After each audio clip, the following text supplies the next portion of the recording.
Dead Space 2 takes place in a location called the Sprawl. It takes place 3 years after the original game. It's a space city that got built up on one of the moons around Saturn. The moon's called Titan.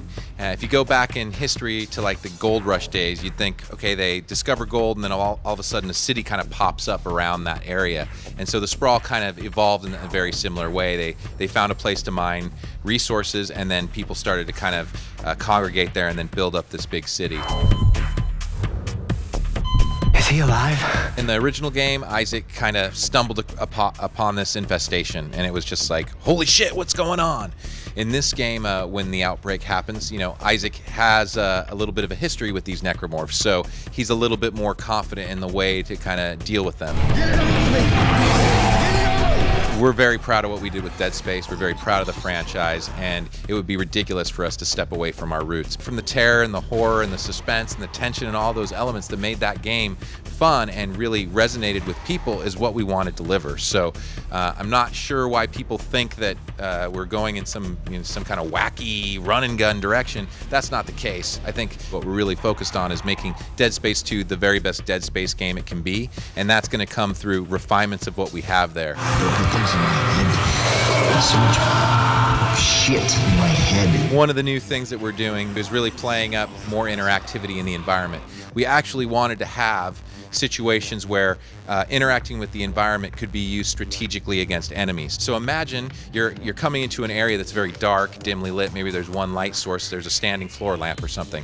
A necromorph might run through it, knock it, create all these cool shadows, and then create more of a challenge because now you're in a darker area, really relying on the light source on Isaac's weapon of choice to take care of those guys. So that's one way. In the previous game, Kinesis was a little bit slower, so when you tried to pick up an object, it took a little while to line it up, and by then the necromorphs were beating the crap out of you. So in Dead Space 2, Kinesis is much snappier, so you can grab something really quick and then fire it off. Now we've kind of stepped it up a notch on the gruesome element, and you can actually, you know, stab them with these big pointy pieces of metal or even their severed limbs and nail them up to surfaces. So that's very different. And then the last thing that I showed you was decompression. So again, you're out in space, and one of the big things for Dead Space is we're all about real space, real terror.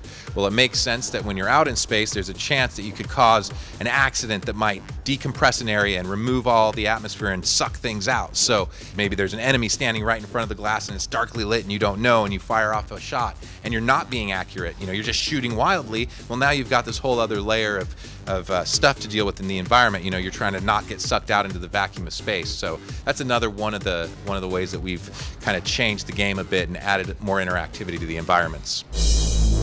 Where are you going? Audio is critical in Dead Space, and really in Dead Space and in Dead Space 2, we're focused on making sure that the audio provides gameplay tells, so that people know, okay, I hear a particular roar of an enemy, okay, that tells me I have to use this type of strategy to defeat him. You know, the littlest of sound can be a cue that tells a player, okay, this is going to happen, or for that matter, might fake you out. You might hear a sound and expect something to happen, but it doesn't. So it really keeps you on your toes. It keeps you fully engaged with all of your senses, not just the visuals, but also, you know, listening to the game. So that's really important.